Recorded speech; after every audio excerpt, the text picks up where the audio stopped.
वंदे श्री निगमानंदं वैष्णवानां किलोत्तमम्। श्री भगवान पांडुरंग परमात्मा श्री ज्ञानोबराय जगद्गुरु तुकाराम महाराज, शांती ब्रह्म एकनाथ महाराज, प्रेममूर्ती श्री नामदेवराय, आदिगुरु श्री शंकराचार्य इत्यादी सर्व संतांच्या अलौकिक हेतुकी अकारण करून अशा कृपेने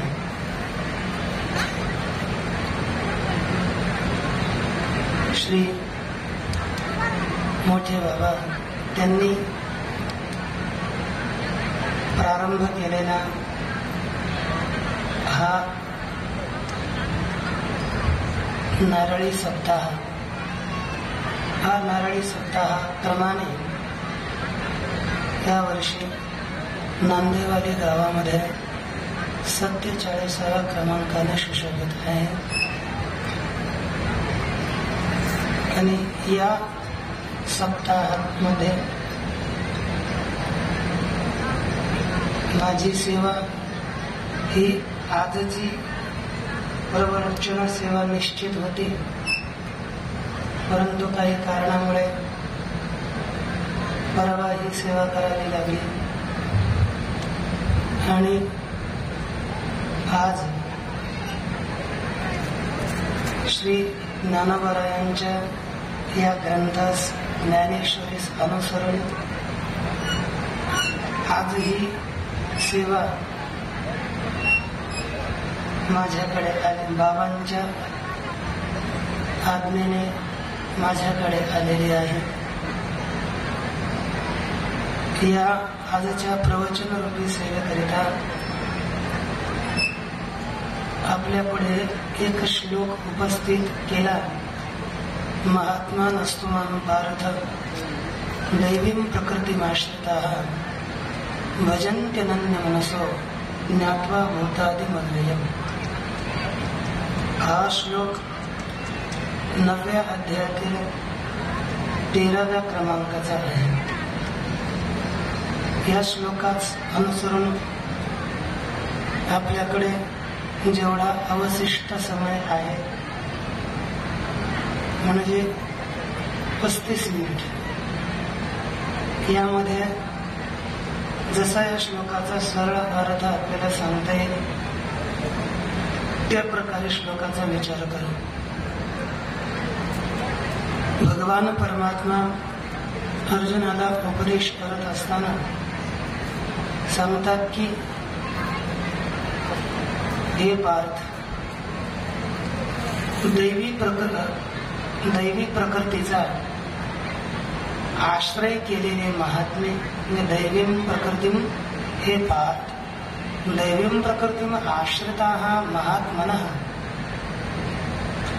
अनन्य मनसः महात्मनः भूतादिं अव्ययम् ज्ञात्वा भजन्ति. दैवी, हे प्रथापत्र अर्जुना, दैवी प्रकृतीचा ज्यांनी आश्रय केलेला आहे असे उपरी आगच्छेत हो, आगच्छेत आगच्छेत, अरे अरे अरे आगच्छेत, चलो शीघ्र.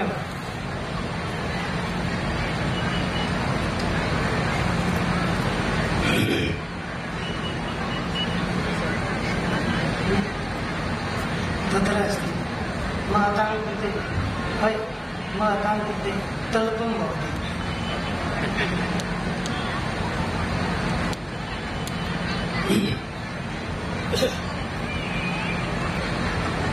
हा आपण अर्थ पाहतो, ते म्हणतात सगळे काय बोलले पताच नाही लागला, आहे का नाही. आम्ही असं बोललो, म्हटलं या लवकर यावरती बसा. म्हणले असं नाही का नाही. म्हटलं महंतांकडे गादी पाहिजे. तल्प म्हणजे गादी, संस्कृत मध्ये ते आमच्या आम्हाला कळलं, आनंद आम्ही घेतो. हे प्रतापत्र अर्जुना, प्रकृतीचा पण त्या दैवी प्रकृतीचा आश्रय केलेले महात्मे अनन्य मनस्क होऊन सर्व भूतांचा आधी अव्यय असणाऱ्या परमात्म्याला म्हणजे त्या परमात्म्याला जाणून भजतात, असं सरळ अर्थ आहे. या ठिकाणी हे महात्मे भगवान परमात्म्याचे भजन करतात, त्याला भजतात असा शब्द प्रयोग केला. मग आपल्याला हे कोण परमात्म्याचं भजन करत नाहीत आणि कोण परमात्म्याचं भजन करतात एवढाच विचार केला तरी आपला समय जाईल. मग आता पहा, या श्लोकामध्ये महात्मनः भजन्ति करता आहे महात्मा, महात्मे भजन करतात. मग आता कोण भजन करत नाही, या ठिकाणी महात्मा पदाचा अर्थ काय आहे हे आपल्याला पाहणं आवश्यक आहे. आणि सगळा विचार आज जास्त बाहेर न जाता या गीता आणि ज्ञानेश्वरी यानुसारच आपण विचार पाहू. श्रीमद भगवद्गीतेमध्येच आपल्याला भगवान परमात्म्याचं कोण भजन करत नाहीत याचंही कथन केलं आणि भगवान परमात्म्याचं कोण भजन करतात याचंही कथन या भगवद्गीतेमध्येच आपल्याला दिसून येतं. 7व्या अध्यायामध्ये 8 व्यक्तींचा निर्देश केला. त्यापैकी 4 भगवान परमात्म्याचं भजन करत नाहीत आणि 4 भगवान परमात्म्याचं भजन करतात. लक्षात ठेवा, 4 कोण आहेत जे भगवान परमात्म्याचं भजन करत नाहीत? त्यात आपला तर समावेश होतो की नाही हे पाहिले पाहिजे. 7व्या अध्यायामध्ये भगवान परमात्मा बोलतात, नमाम दुष्कृतीनो मूढाः प्रपद्यन्ते नराधमाः मायया अपहृत ज्ञानः आसुरं भावमाश्रिताः. 4 या ठिकाणी दुष्कृती लोक सांगितले. दुष्कृतीनः माम न प्रपद्यन्ते, जे दुष्कर्म करणारे, शास्त्र विरुद्ध कर्म करणारे असे 4 भक्त मला शरण येत नाहीत, माझं भजन करत नाहीत. मग ती 4 कोणती आहे? की जी भगवान परमात्म्याला शरण जात नाहीत, भगवान परमात्म्याची भक्ती करत नाहीत, तर त्यांचा एकाचा निर्देश या पुढे केला, नमाम दुष्कृतीनो मूढाः. एक पहिला सांगितला मूढ, दुसरा नराधमाः, नराधम, तिसरा मायया अपहृत ज्ञानः आणि चौथा आसुरं भावं आश्रिताः. हे 4ही भगवान परमात्म्याची भजन करत नाही, त्याला शरण जात नाहीत. पहिला दिला मूढ. याचा अर्थ हे जे काही 4 विभाग केले, हे 4 विभाग मी सहज मगाशी वाचता वाचता म्हटलं रामानुजाचार्य काय बोलतात ते पाहूया. हे 4 विभाजन जे केलं हे रामानुजाचार्याने केलेलं आहे. जे ग्राह्य आहे ते ग्राह्य आहे आणि कारण पुढे चतुर्विधा भजन ते मग सांगणार. परंतु हे 4 रामानुजाचार्यांनी त्यांचं विभाजन करून सांगितलं की हे 4 जण माझं भजन करत नाही. मग आता पहिला मूढ, ज्ञानोबरायांनी त्याचं दिग्दर्शन केलेलं आहे. मूढ कोण? तर माऊली बोलतात, जे बहुता एकावंतरू अहंकाराचा भूतसंचार झाला मनाने विसरू आत्मबोधाचा. हे मूढ आहे. अज्ञानी आहे. मोह वैचित्य हे धातू आहे, म्हणजे मोहित होणं याचा अर्थ काही केला जातो. तरी जो मूढ आहे, अज्ञानी आहे, तो म्हणजे या ज्याच्या अंतःकरणात अहंकार निर्माण झाला, अहंकार रूपी भूताचा प्रवेश झाला, म्हणून त्याला आत्मज्ञान नाही. असा अज्ञानी मनुष्य तोही भगवान परमात्म्याचं भजन करत नाही. दुसरं सांगतात नराधमाः नरेषु अधमाः इति नराधमाः. आपण एखाद्याला फारच दुराचार केला तर काय बोलतो, हा फार नराधम आहे. म्हणजे मनुष्यामध्ये अधम, निकृष्ट, नालायक, मूर्ख काय बोलायचं ते बोला, तो नराधम. म्हणजे त्याला आपण कसं वागावं, कसं या संसारात राहावं हेही काही कळत नाही. माऊली बोलतात, त्यावेळी नियमाचे वस्त्र नाठवे, पुढील अधोगतीची लाज नेनवे, आणि करिता तिचे न करावे वेधू म्हणे. त्याला त्याच्या या मनुष्याला आपल्या जीवनाकरिता काही नियम आहे, आपण कोणत्या नियमावलीमध्ये जीवन जगलं पाहिजे या नियमाचं वस्त्र त्यानं घातलेलंच नाही. तसं आपल्या या शरीराला झाकण्याकरता वस्त्र पाहिजे, तसंच आपलं जीवन हे चांगलं राहण्याकरिता काहीतरी जीवनात नियम पाहिजे. बिना नियमाचं जगणारा तो पशुतुल्य आहे. जनावरासारखं सकाळी उठायचं, खायचं, काही नियम नाही, दिवसभर काम करायचं, झोपायचं, उठायचं, खायचं. कधी कधी आम्ही विचार करतो, मनुष्य जगतात कशाला काहीच कळत नाही.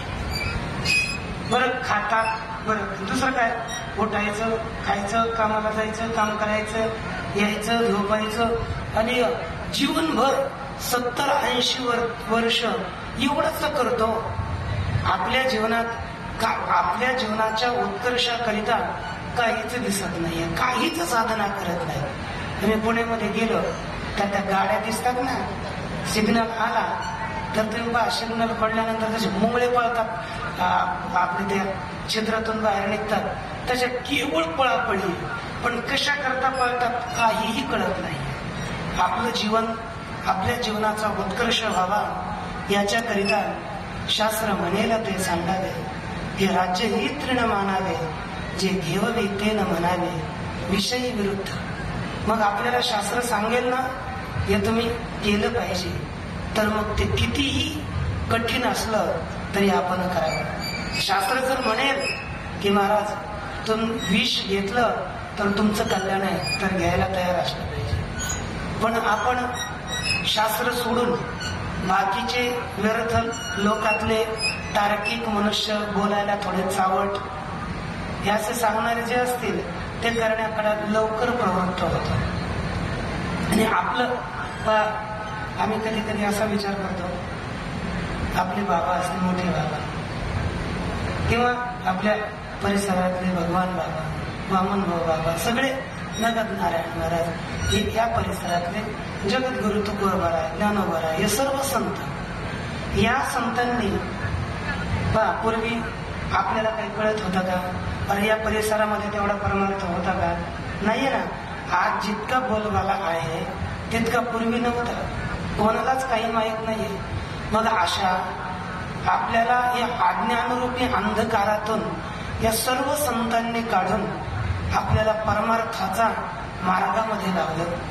म्हणजे काही कळत नसताना त्यांनी तत्वज्ञानाचा, भक्तीचा, कर्माचा उपदेश करून करून आपल्याला या स्थितीपर्यंत आणलं. पण मला आजकाल असं वाटतं, कधी कधी पाहिलं कीर्तन, प्रवचन, कथा काही असेल, सर्व पाहिलं तर आता असं वाटतं त्या पूर्वीच्या सुरींनी, महात्म्यांनी आपल्याला अज्ञानातून काढून या परमार्थाला लावलं. पण आजच्या कीर्तन आणि प्रवचनातून असं दिसतं की परमार्थ हातात काढून तमाशात लावल्या घेतल्या. म्हणजे आपण ही विचार करण्याची गोष्ट आहे. कारण की आपण होतो कुठे आणि आपल्याला पुढे कुठे आणलं संतांनी, आणि आता आपण कुठे, आणि आता आपल्या याच साधनांनी आपल्याला कुठे कुठे हे साधनं घेऊन जातात याचा विचार सगळ्यांनीच केला पाहिजे.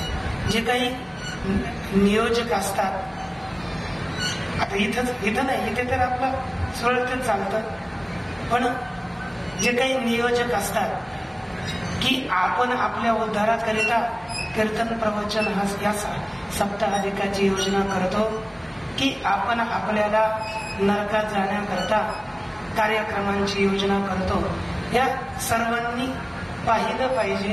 कारण की ही साधना फार मोठी साधना आहे, पण आपण केवळ खेळ करून ठेवतो. म्हणजे ही साधना म्हणजे उड्या मारायची, मजा करायची, याची साधना ही अशी राहते. बा सात्विकता ही सगळ्याच साधनामध्ये असले पाहिजे, आणि जिथे सात्विकता असते तिथे रजोगुण चालत. आणि जर आपल्याला समजा भगवान परमात्म्याच्या प्राप्तीकरिता रजोगुणाचा आश्रय करून चालणार नाही, तमोगुणाचा नाही, सात्विकतेचा आश्रय करून कथा असेल, प्रवचन असेल, भगवंताची कथा ऐकली तर आपल्या अंतकरणातून प्रेमाश्रूचा ओघ चालला पाहिजे. नाहीतर प्रेमाचं ते सोडून देता तिथंच आपण तिथं प्रेम नाही, काय नाही, काय नाही, काय नाही, बस आहे म्हणून असं झालं. तिची हाशी मजाक सुरू झाल्यावर कसं चालणार बरं? त्याच्याकरिता जशी मी एका आपल्या मुलांना बोलत असते का आपण चाल बोलतो बा, कोणते बोलतो, जिथे चाल जी आवश्यक आहे तिथे ती बोलली पाहिजे. जसं काने नेले, चित्त नेले, आम्ही विचार करतो ही चाल इथं किती करुणतेचा प्रसंग आहे, आणि तिथं आपण उड्या मारून सुरू आहे, अरे देवा आमचं कामाने चित्त नेलं आणि आपण नाचतोय. हे नाचायचं नाही, इथे करुणतेचा प्रसंग. म्हणजे असे एक प्रत्येक गोष्टी असतात. मी उदाहरण रूपाने सांगतो. म्हणजे आपल्या जीवनाला काहीतरी नियम असला पाहिजे, नाहीतर जिथे जे नाही तिथे ते करायचं, आणि तिथे तो रस तो प्रकट होत नाही, आणि आपली भगवदाकार बुद्धी व्हायची तर ती होत नाही.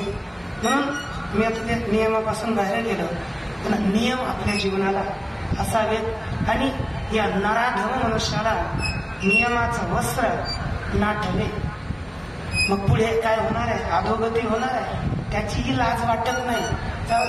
आणि मग तो जे न करावं वेद सांगतो की महाराज हे खाऊ नका, तर ते आपण खातो. महाराज हे पिऊ नका, ते आपण पितो. बरं ते काय म्हणतात ना, ते मराठीत दारू आहे, पण संस्कृत मध्ये सुरांना पिले. संस्कृत मध्ये दारू म्हणजे लाकूड, दारू म्हणजे लाकूड. मग आता सुरांना पिलेत मनुष्य पितात, काही खाऊ नये ते खातात. जसा सगळ्यात जास्त ते आपल्याकडे चालतो बा, फलांडू न भक्षयित, म्हणजे कांदा खाऊ नये. पण कांद्याशिवाय भोजनच जात नाही, कारण की कांदा फार खराब वस्तू आहे. वाटतं आपल्याला औषधात घेतला एखादा ठीक आहे, पण कांदा खाऊ नये. त्यांना आपल्या शरीरातले जे हार्मोन्स असतात ते लगेच चेंज होतात, बदलतात. तो रजोगुणी पदार्थ आहे, लसूण रजोगुणी पदार्थ आहे, आणि त्याने तुम्ही शांत साधना करण्याची इच्छा केली, आपला बापही करू शकणार नाही. कारण की पदार्थच तसे आहेत ना. शास्त्र सांगते तर खाऊ नये, पण त्याची गुढी कशाला असावी. सांगितलं जातं की 27 दिवस तो कांदा पोटात राहतो, आणि कांदा पोटात राहत असताना मेला मनुष्य तर नरकात जातो, असं सांगितलं जातं. बरं, याज्ञवल्क्य स्मृतीमध्ये इतकं सांगितलंय, जो हा यज्ञोपवीत आहे, यज्ञोपवीत, ते यज्ञोपवीत संस्कार पुन्हा दुसऱ्यांदा करावा लागतो, एवढं त्यानं कांदा खाल्ल्यानं पाप होतं. आणि यज्ञोपवीत संस्कार पहा की आपल्या या जीवनाला सुसंस्कृत करण्याकरता शास्त्रानं 16 संस्कार सांगितले. 16 संस्कार बस नावच माहिती आहेत, काही करत नाहीत आपण. पण जसा गर्भाधान संस्कार, सीमंतोन्नयन इत्यादी, म्हणजे बालकाच्या जन्माला येण्याच्या पूर्वी 3 संस्कार असतात. डोळे जेवण वगैरे करतो ना आपण. आणि जातक संस्कार, काही 12व्या दिवशी नामकरण संस्कार, अन्नप्राशन संस्कार, केशवपन संस्कार, हे सगळे संस्कार करत करत सगळ्यात महत्वाचा संस्कार म्हणजे उपनयन संस्कार आहे. आणि आपल्या हिंदूंचा हा मुख्य संस्कार आहे.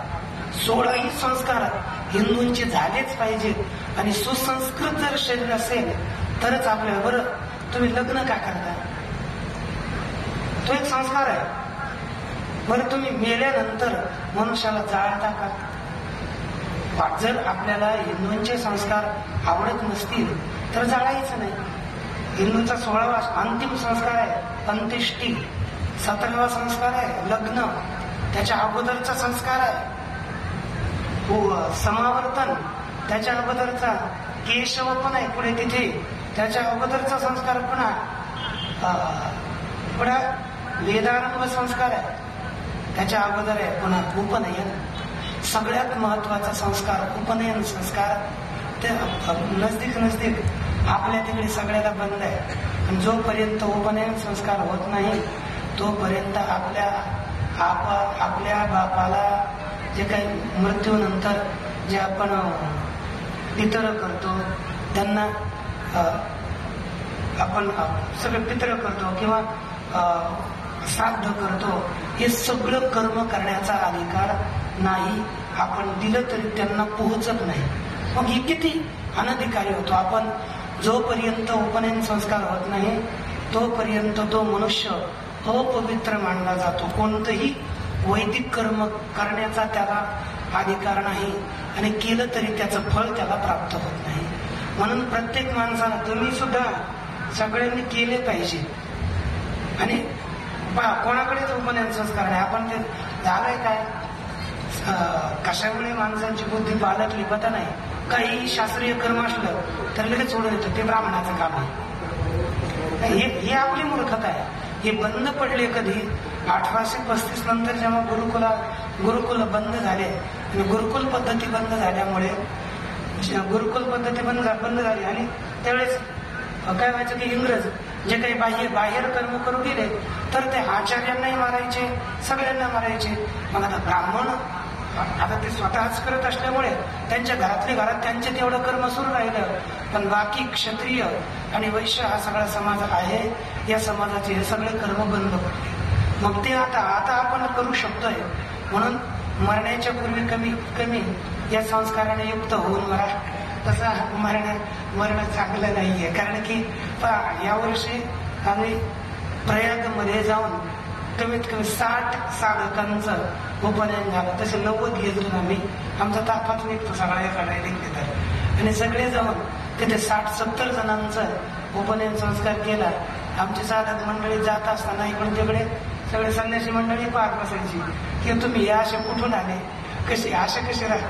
आणि ते पाहूनच सुंदर वाटायचं. त्याच्यामुळे हे संस्कार असावेत. आपण पुढे चला.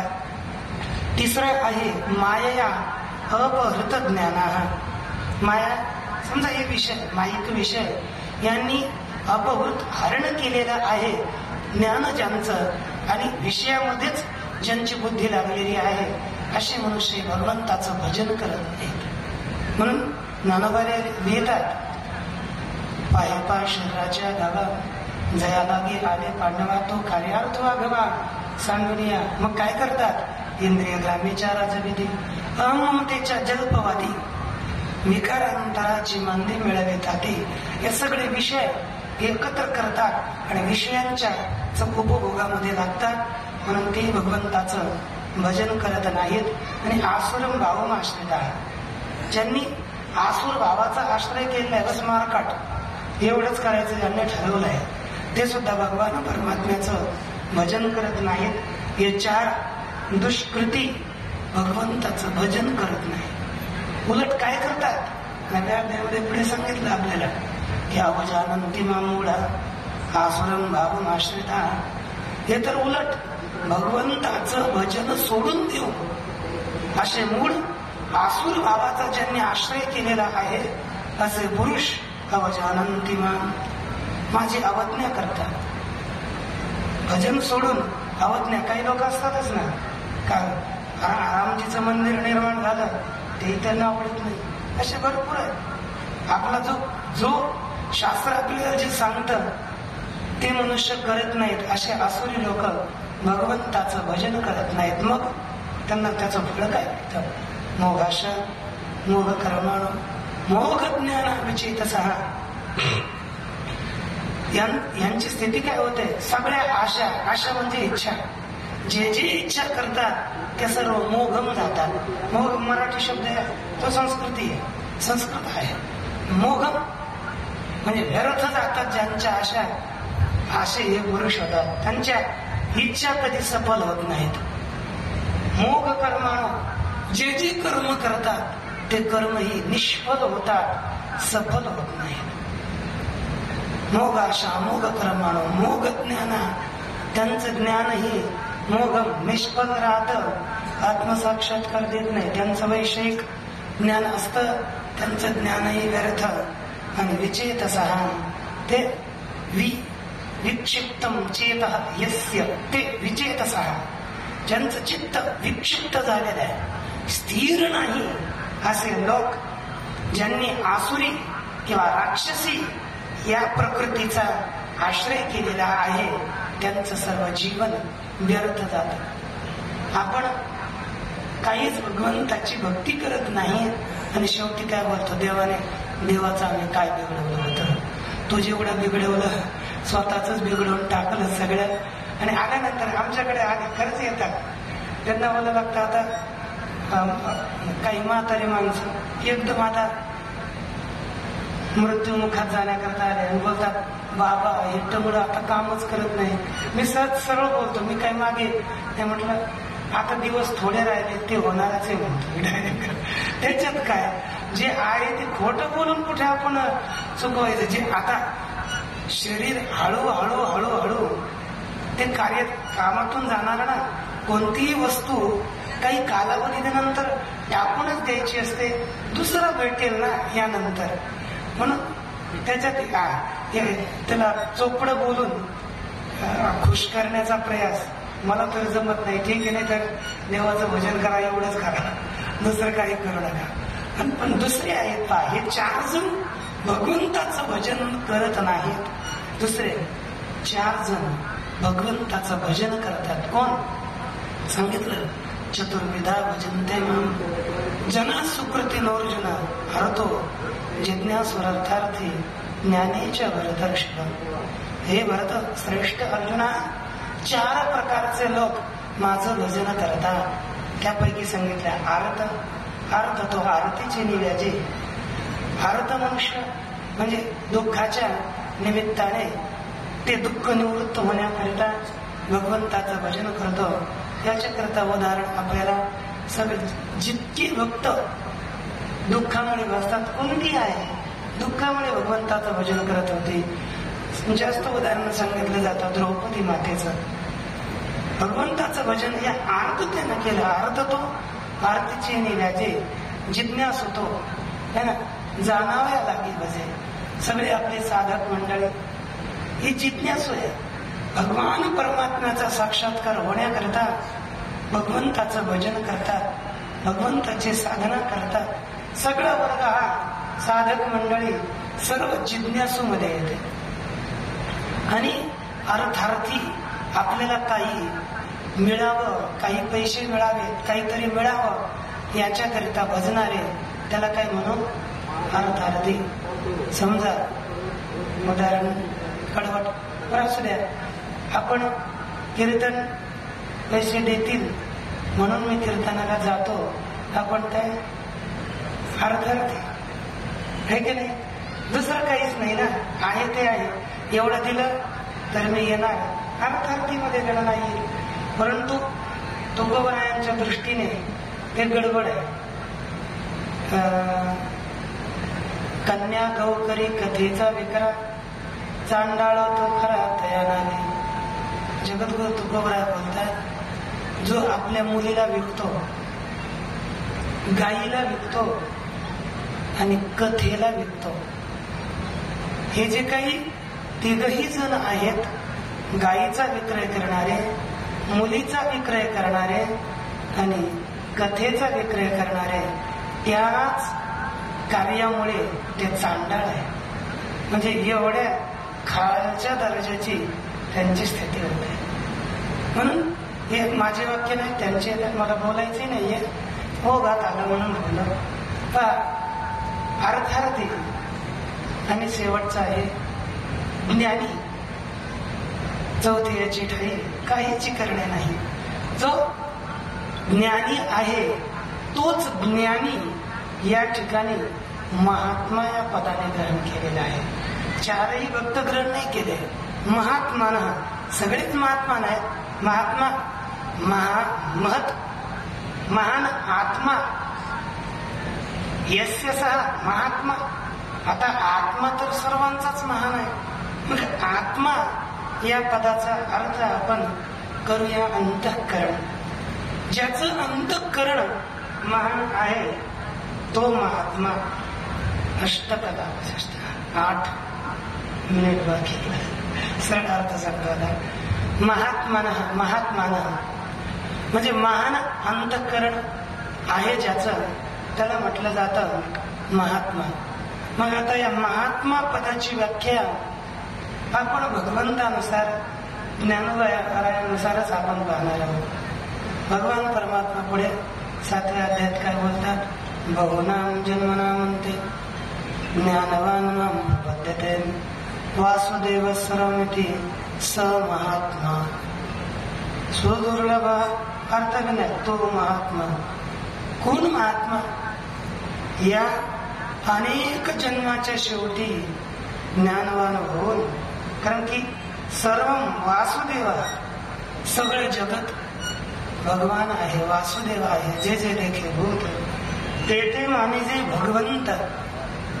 या प्रकारची दृष्टी ज्याची आहे, सगळ्यांकडे भगवत भावनेनं पाहतो, सर्वांना भगवान समजतो, असा महात्मा ते महात्मा. आता ज्ञानोबरायांनी याचं फार विस्तार रीतीने वर्णन केलं, ते आपल्याला पाहायचंच नाहीये. कारण की या महात्मा पदावर येण्याकरिता काय काय करावं लागतं, तर सुंदर वर्णन केलं. जे तो विषयांची मोठ झाडी, माझी काम क्रोधांची साखळी, चुकावूनी आला पाडी सद्वासनेच्या. अगोदर साधकाला, प्रत्येक मनुष्याला हे जे काही विषय आहेत, विषयांची दाट झाडी आहे. या दाट झाडीमध्ये मनुष्य अडकलेला आहे. विषयामध्ये अडकला की नाही प्रत्येक मानव, बस त्याला म्हटलं अरे थोडं जप करा ना, थोडं ध्यान करा. तेव्हा ध्यान करायला गेल्यावर देव पुढे येत नाही, दुसरंच काहीतरी येतं. बरं सगळे तुम्ही ध्यान करा बरं 5 मिनिट. डोळे झाका, काय पुढे येते मला नंतर सांगा. सांगण्याची ऐपत नाहीये, हे की नाही. जे तो विषयांच्या दाट झाडीमध्ये सगळे अडकलेले आहेत. मग ते आणि त्यामध्येच फार मोठी व्याघ्रासारखे, सिंहासारखे हिंस्र पशु, ते कोण येतं? कामक्रोधांची साखळी. हे कामक्रोधांचे संकट आहेत, हे चुकवून अगोदर सद्वासनेच्या पहाडावर यावं लागेल. मग सद्वासनेवर आला, कारण की सद्वासनेनंतर इथून पुढे हळूहळू परमार्थ आपला आरंभ होतो. मग पुढे अनेक साधना सांगितल्या. शेवटी ज्याला संपूर्ण जगामध्ये भगवत रूपता दिसते आणि लिहितात की हे समस्त हे श्री वासुदेव ऐसा प्रतीती रसाचा ओतला भाव, म्हणून भक्ता माझे राहो आणि ज्ञानिया तोची. हा जो भक्त आहे, ज्ञानी भक्त, सगळं वासुदेव आहे असा पाहणारा तो भक्तामध्ये श्रेष्ठ आहे. आणि तूच ज्ञानी आहे, त्यालाच ज्ञानोबराय महात्मा असं म्हणतात. जयाची प्रतीतीच्या वाखारा पवाडू होय चराचरा, तो महात्मा धनुर्धरा दुर्लभ हाती. तो महात्मा म्हणजे ज्याच्या या ज्ञानामध्ये संपूर्ण जगत म्हणजे परब्रह्मरूप संपूर्ण जगत सगळ्या जगाकडे ब्रह्मदृष्टीने पाहतो, तो महात्मा आहे. असे महात्मे ज्यांनी दैवी प्रकृतीचा आश्रय केलेला आहे. दैवी प्रकृती, आसुरी प्रकृती ही सर्वांना ठाऊक आहे. 16व्या अध्यायातले पहिले 4 श्लोक पहा. पहिले 3 श्लोक दैवी प्रकृतीचे आणि नंतरचा 1 श्लोक आसुरी प्रकृतीचा आहे. तो तुम्ही अवयव सत्व संसिद्धी ज्ञान योग व्यवस्थिती हा ज्यांच्याकडे गीता असेल, मराठी असेल, हिंदी असेल, मोकळी पाहून घे. त्यापैकी दैवी आसुरी प्रकृती सोडून दैवी प्रकृतीचा ज्यांनी आश्रय केलेला आहे हा ती आसुरी प्रकृती आहे. कोणती? असं टंगडा हलवणं नाही का नाही, त्याला अचापल म्हणतात. चपळता ते आपण टेलर का असा हलत राहतात ना कोणी, आणि थोडा वाटलं की फार चांगला माणूस आहे तो मूर्ख आहे. कारण की आसुर आहे ना, आसुरी संपत्तीने युक्त असणारा कोण आहे? आसुर. त्यात थोडंच आहे. दैवी संपत्तीने युक्त तो देव आणि आसुरी संपत्तीने युक्त असणारा आसुर. मग आसुरी संपत्तीचा त्याग करून आपण दैवी संपत्तीचा आश्रय करावा. आणि दैवी संपत्तीचा आश्रय केलेले असे महात्मे अनन्य मनसा असतात. पण अनन्य मनवाने हो, अन्य आश्रयानाम त्याग अनन्यता. मन यांचं काय आहे? अनन्य म्हणजे अन्य दुसरा, म्हणजे अन्य म्हणजे परमात्म्याहून दुसरा, त्याला म्हणतात अन्य. आणि परमात्म्याहून जो दुसरा नाही त्याला अनन्य समजा. आणि अनन्य म्हणजेच परमात्मा, परमात्म्यामध्येच ज्याचं मन आहे असे. आणि अनन्य मन हे शांते आणि सप्तमी गौरी करू अनन्य मन किंवा अनन्यस्मिन मन हे शांते अनन्य मनसा. दुसऱ्यामध्ये मन नाही, केवळ परमात्म्यामध्येच मन आहे ज्यांचं, असं ते अनन्य मनवाले साधक भगवंताचं भजन करतात. श्री तुलसीदास महाराजीने एक व्याख्या केली आहे की हनुमंताला भगवान प्रभू रामचंद्रजी सांगताना बोलतात, सो अनन्य जाके असमती तराईन हनुमंत मैं सेवक सचराचर रूप स्वामी भगवंत. किसकिंदा काढण्यामध्ये श्री प्रभू रामचंद्रजी सांगताना बोलतात, हे हनुमंता, सो अनन्य, तो अनन्य साधक आहे कोण? ज्याके असीमती, ज्याची असी बुद्धी आहे, टळत नाही, हालत नाही, स्थिर आहे. कशी? मैं सेवक, मी सेवक आहे. आणि सचराचर रूप भगवंत, चराचर चर जड किंवा चेतन, चालणारे किंवा स्थिर सर्व रूप भगवान परमात्मा आहे. अशी ज्याची बुद्धी दृढ आहे, हालत नाही, विचलित होत नाही, तो अनन्य. असे अनन्य महात्मे भूतादिम अव्ययम मां ज्ञात्वा भजन्ते. भूतादिम, भूतांचा आदी. भूतादी म्हणजे सर्व प्राण्यांचा मूळ कारण. कारण भूतानाम आदी कारणम या भूतादी म्हणजे सर्व प्राण्यांचं मूळ कारण असणाऱ्या अविनाशी अशा मला भजतात, माझं भजन करतात. ह्या ठिकाणी आता विस्तार आपला करायचाच नाही, आपला समय बरोबर 4:30 झालेत. कारण की म्हणून बस जास्त झालं तरी 2 मिनिट. ठीक. पहा, अव्ययम, अव्ययम हे पद आहे आणि भूतादिम असं एक पद आहे. आता परमात्मा कसा आहे? अव्यय आहे. आणि दुसरे पहा, हे 2 अगोदर पद सांगतो. परमात्मा अव्यय आहे. अव्यय म्हणजे ज्याचा न वेती इति अव्यय ज्याचा व्यय होत नाही, जे क्षीण होत नाही, ज्याचा नाश होत नाही, त्याला म्हणतात अव्यय.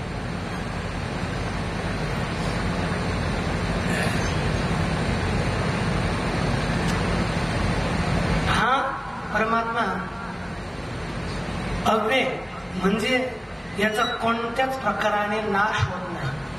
कोणत्याही वस्तूचा 6 प्रकारे नाश आपल्याला दिसून येतो. 1 स्वतः नाश, दुसरा परतः नाश, तिसरा आश्रय नाशात नाश, चौथा संबंधी नाशात नाश, पंचम कारण नाशात नाश आणि शेवटचा आहे कार्यनाशात नाश.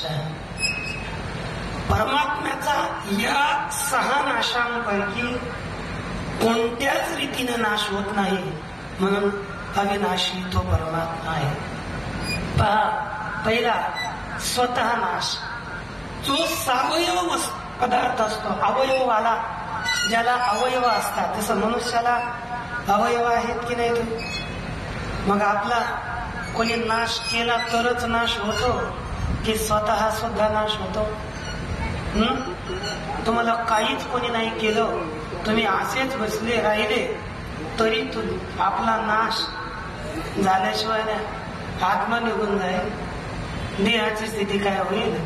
ते माती होऊन जाईल, जळायचं नाही, बस नाश स्वतः होणारच आहे ना. म्हणजे जो सावयव पदार्थ असतो त्याचा स्वतः नाश होतो. परमात्मनः निरवयवत्वात्, परमात्मा निरवयव आहे म्हणून अवयवस्य क्षयाभावात न स्वतः नाशः. परमात्म्याचा स्वतःचा त्याचा नाश होत नाही. दुसऱ्याकडूनही नाश होत नाही. का? कारण की परमात्म्यापासून दुसरा कोणी नाहीच ना. सर्वं खल्विदं ब्रह्म, सगळा परमात्माच परमात्मा आहे. मग परमात्म्याहून दुसरा कोणी असता नाश कोण करेल? दुसरा कोणी असेल. समजा आता इथे एखादा मडकं ठेवलं, मी काठी घेतली आणि मारली, तर मी दुसरा झालो, ते मडकं दुसरं झालं, त्याचा नाश दुसऱ्याला केला की नाही? पण परमात्म्याहून दुसरा वेगळा कोणी नसल्यामुळे परमात्म्याचा परतः नाश संभवत नाही. तिसरा कोणता नाश आहे? समनात्मा सांगा की आश्रय नाशात नाश. अरे पुढे आलं पाहिजे, एवढा थोडा शब्द येत नाही. आश्रय नाशात नाश. जसा काल परवा इथे होते ना काहीतरी बॅनर आहे की नाही? बॅनर होते. मग आता काय केलं? एखाद्याला राग, त्यानं काहीच नाही केलं, त्या बॅनरला दिली खाली काढलेलं. म्हणजे बॅनर पाहत्या, बॅनरचा जो काही तो कागद आहे, तो कागद फाडला आणि त्या कागदावर होते चित्र. मग ते चित्र काय झाले? नष्ट. म्हणजे तो कागद फाडला, तो कागद नष्ट झाला, तर त्यावरचे चित्रही नष्ट झाले. कागद होता आश्रय आणि त्यावर होती चित्र. तर आश्रयाच्या नाशाने त्या चित्रांचा नाश झाला. हा आश्रय नाशात नाश आहे की नाही? भिंतीवर चित्र काढलं, भिंतीत पडली, भिंत पडली आणि चित्रही नष्ट झाले. तर हा आश्रय नाशाने नाश आहे. कळतंय ना? कमी असं फारच जड सांगतोय. आणि तिसरं पहा, आता काही गोष्टी मी त्या दिवशी म्हटलं होतं, तुम्हाला नाहीच कोणी बदाम दिले तर बदाम कसे असतात याचा पता तरी लागला पाहिजे ना. पण बदामानच शरीरात पुष्टी येते. या तसं तत्वज्ञानानंच आपलं कल्याण होतं. म्हणून तत्वज्ञानच ऐकलं पाहिजे. फालतू काही ऐकत बसले सासू सुना. तुम्हाला माहित नाही का प्रत्येक घरातच सासू आणि सुना, सगळे भांडणही तुम्हाला माहिती येतं, सगळंच माहिती आहे. दुसऱ्यानं सांगावा ह्याच्यात काय? ते सांगणारही आणि ऐकणारही एकाच रांगेत येतात ना. म्हणून आपण तसं नाही ऐकायचं. उलट फालतू सांगू लागले ना, म्हणायचं आमच्या उद्धाराचं सांगा, जेणेकरून आमचं कल्याण होईल ते तुम्ही सांगा, फालतू सांगू नका. आमचं फालतू तर दर दिवस घरी सुरूच आहे. आम्ही इथं येतो हे चांगलं आज्ञा ऐकण्याकरता, आमच्या उद्धाराकरिता येतो. नाहीतर आपलं बरं जीवन फालतू असं चाललं ना, त्याच्याकरता आपणच बोललं पाहिजे. कोणी इकडे तिकडे बोलू लागले ना, महाराज आम्हाला हे ऐकण्याची हे ऐकण्याकरता आलेलं नाहीत, आम्ही आमच्या कल्याणाकरता आलो. तुम्ही आमच्या कल्याणाचं सांगितलं तरी आमचं कल्याण होईल आणि तुमचीही साधना होईल. तर आपण पहा इथे काय आहे, आश्रय नाशात नाशा.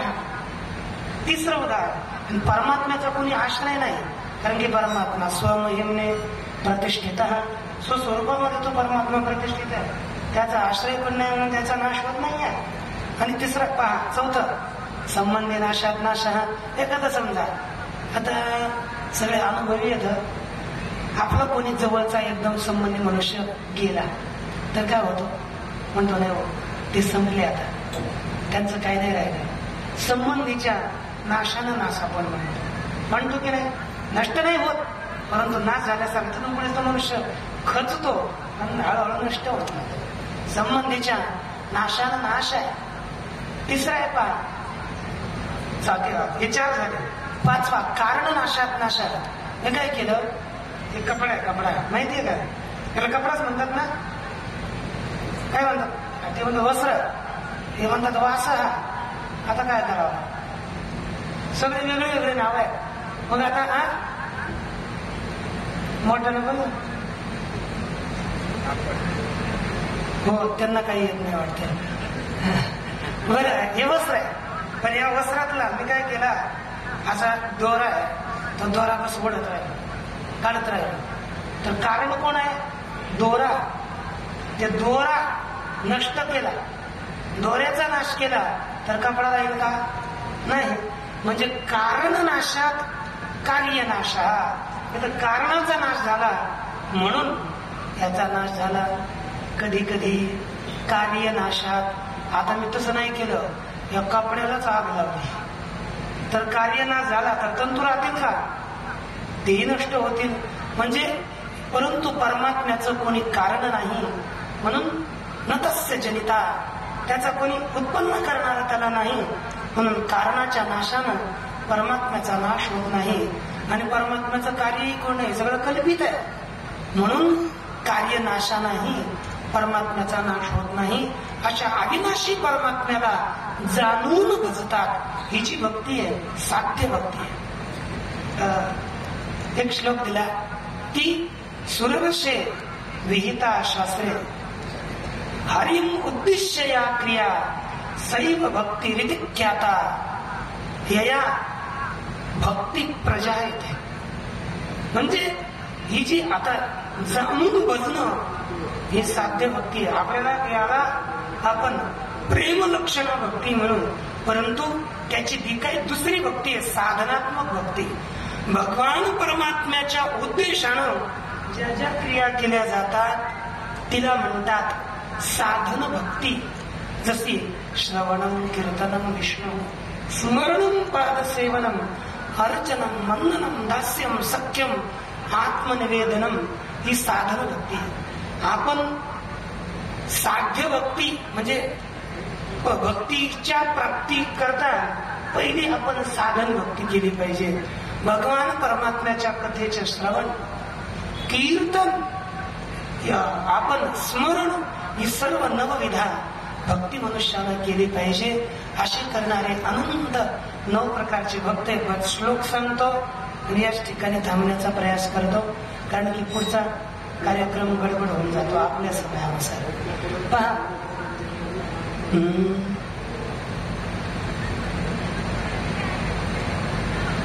श्रवणे परीक्षित भवत श्री विष्णु स्मरणे परीक्षित भवत वैयासकी कीर्तने प्रह्लाद स्मरणे तदंग्रि भजने लक्ष्मी पृथो पूजने अक्रूरस्त्वाभिवंदने कपिपतिर् दास्येथ सख्येरर्जुना सर्वस्वात्मनिवेदने बलिरभूत कृष्णाप्तिरेषां परम. हा श्लोक आहे. या श्लोकामध्ये 9 भक्तांचं नाव सांगितलं. सांगू का नको? बरं सांगतो. सांगू ना? पहा, पहिला श्री विष्णू स्मरणे परीक्षित अभवत. भगवान परमात्म्याची स्मरण भक्ती श्रवण भक्ती करणारे परीक्षित राजा झाला, है की नाही? भगवान दुसरा श्री विष्णू श्रवणे परीक्षित अभवत वैयासकी कीर्तने. वैयासकी म्हणजे श्री शुकाचार्यजी. श्री शुकाचार्यजीनं कीर्तन भक्ती केली आणि त्या कीर्तन भक्तीने भगवंताला प्राप्त झाले. पुन्हा प्रल्हाद श्री विष्णू श्रवणे परीक्षित अभवत वैयासके कीर्तने प्रल्हाद स्मरणे तदंग्रे भजने लक्ष्मी पृथु पूजने. खाली 3 सांगितले. प्रल्हादाने स्मरण भक्ती केली आणि त्या भक्तीने भगवंताला प्राप्त झाले. श्री लक्ष्मी मातेनं भगवान परमात्म्याच्या चरणाची पूजा करण्याची भक्ती केली. तिनं तदंग्री भजने चरण भजन पृथु पूजने पृथ्वीनं पूजन भक्ती केली. आक्रूरस्त्वाभिवंदने आक्रूरजन दंडवत घालण्याचीच भक्ती केली. केवळ भगवंताला दंडवत घालायचा, त्या भक्तीनं भगवंताची प्राप्ती झाली. आक्रूरस्त्वाभिवंदने कपिपतीर दासे. ऐक नाही, कपिपती म्हणजे कपी वानर. वानरामध्ये श्रेष्ठ कोण? हनुमान. त्यांनी कोणती भक्ती केली? दास्य भक्ती. दास्य बोलतो कपिपतीर दास्य सख्येथ अर्जुन. अर्जुनानं सख्य भक्ती केली, आहे की नाही? आत्मनिवेदना तळीची जी पीठिका आहे सख्याची, अर्जुन तेथेची अधिष्ठात्री म्हणजे अर्जुनानं सख्य भक्ती करून भगवंताची प्राप्ती केली. आणि बलिराजानं कोणती भक्ती केली? आत्मनिवेदन भक्ती. त्या आत्मनिवेदन भक्तीनं बलिराजानं भगवंताची प्राप्ती केली. यापैकी आपण कोणती तरी भक्ती करा, जेणेकरून भगवान परमात्म्याची याच जीवनात आपल्याला प्राप्ती होईल. संसाराच्या जास्त संसार करावा, परंतु संसारात जास्त लागू नये. मन भगवंताकडे लावावं आणि देहानं आपल्या संसाराचं काम करावं. कारण की पुन्हा पहा, आपल्याकडे आता सगळा समुदाय पुढे दिसतो तो वृद्ध समुदाय जास्त आहे. म्हणजे 10, 15, 4, 5, 20 एवढ्या वयाच आपलं आहे. आणि थोडं 30, 35 ती याच्या पुढचे 20, 25च्या आतच आपल्याला भगवत धामाला जावं लागेल. म्हणजे हा देह सोडावा लागेल. मग या थोड्या राहिलेल्या कालावधीमध्ये आपण भगवंताचं भजन करून आपलं कल्याण करावं. आणि पुढे पुन्हा मग अशी संधी देवही देणार नाही. म्हणून या सुवर्ण संधीचा लाभ म्हणजेच या जन्माचा चांगला लाभ करा आणि भगवंताची प्राप्ती करून घेण्याकरता भगवंताचं भजन करा. भगवंताचा असाच आदेश बसतो तुमच्या पुढे ठेवला. त्या आदेशाचं मीही पालन करेन आणि तुम्ही पालन करा. आपण सर्वच भगवत धामाला जावं, भगवंताची प्राप्ती करू. असो याच ठिकाणी श्री भगवान परमात्म्याच्या कृपेनं जशी सेवा करता आली ती भगवान पांडुरंग परमात्म्याच्या ज्ञानोबरायांच्या सर्व संतांच्या मोठ्या बाबांच्या आपल्या सगळे आपले बाबा असतील त्यांच्या तुम्हा सर्वांच्या चरणावर ही सेवा अर्पण करतो. आणि ही याच परत एक सांगायचं सांगू का? मग विसरलो होतो. सांगू का? 5 मिनिट झाली. बरं असंच म्हणजे मी काही सांगायचं नाही, मी काही बोलतही नाही जास्त. परंतु आता तुम्ही आमची साधक मंडळी पाहताच कीर्तनामध्ये वगैरे जसं असेल. आणि आळंदीमध्ये आपल्याच मठामध्ये तिथे 8वी पासून ते म्हणजे विद्यालय आहे, महाविद्यालय आहे. BA पूर्ण होईपर्यंत म्हणजे यावर्षी BA 4 वर्षाचं झालंय. आणि ते झाल्यामुळे म्हणजे आता आरंभ म्हणजे 16वी पर्यंत तिथेच गुरुकुलमध्येच शिक्षण होतं. आणि डिग्री BA ची पूर्ण आपल्याला प्राप्त होते. संस्कृतमध्ये Shastri bachelor of arts he degree त्याच्यावर असते आणि शास्त्री ही पद राहतात आणि एकदम सुंदर आहे. त्याच्यामध्ये सगळे विषय आहेत. पहा, संगणक आहे, इंग्रजी आहे, हिंदी आहे, संस्कृत मुख्य आहे, 2-3 विषय संस्कृतचे.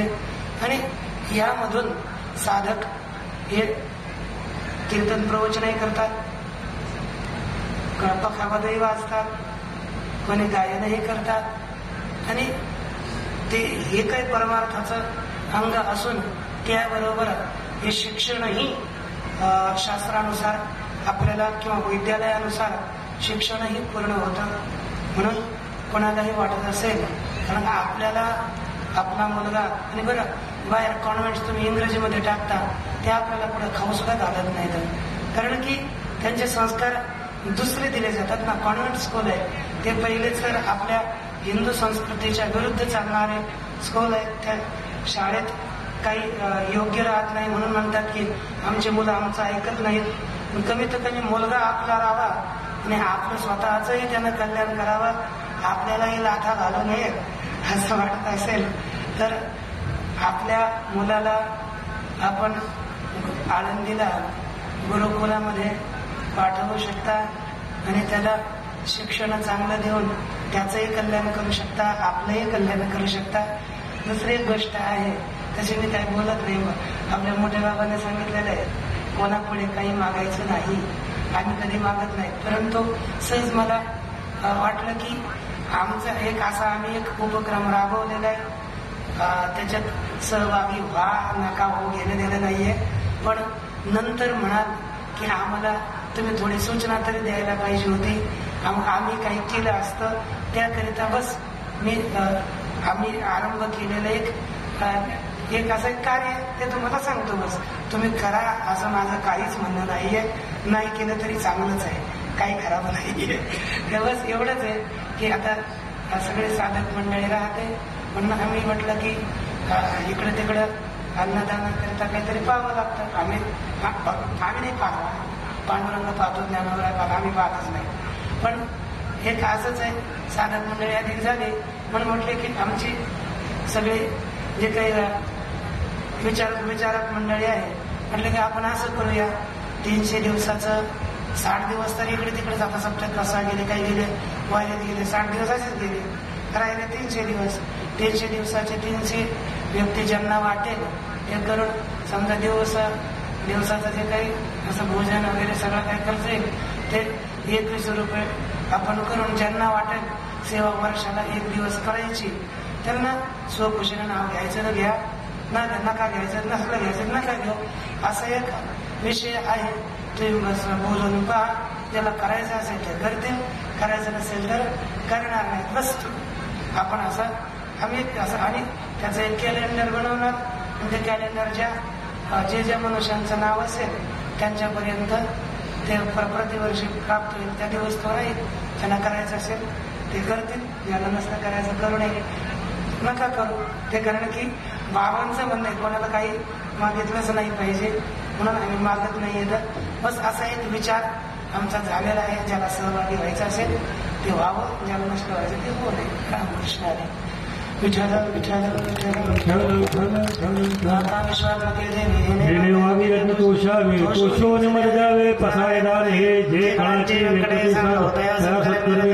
होता परस्परे पडाव मैत्र जीवाचे विश्वसूर्य पाव जो जेवण केलं तो तेला हो प्राण्यात वर्षात सकळ मंगळी मनवर्ग भूमंडळी भेटू देता चला कल्पना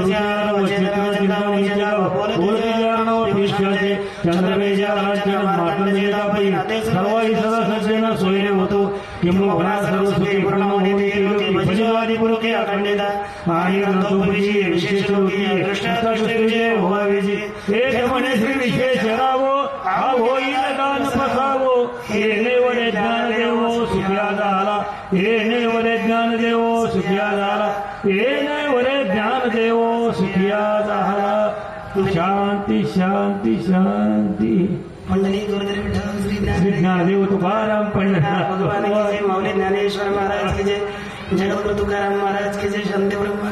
एकनाथ महाराज की जय, प्रेममूर्ती नामदेव महाराज की जय, नाथ महाराज की जय, देवानंद महाराज की जय, धोनीराम महाराज की जय, नगद नारायण महाराज की जय, वामन भाऊ महाराज की जय, भगवान महाराज की जय, वीरसिंह महाराज की जय, सब संतन की जय, संतन की जय.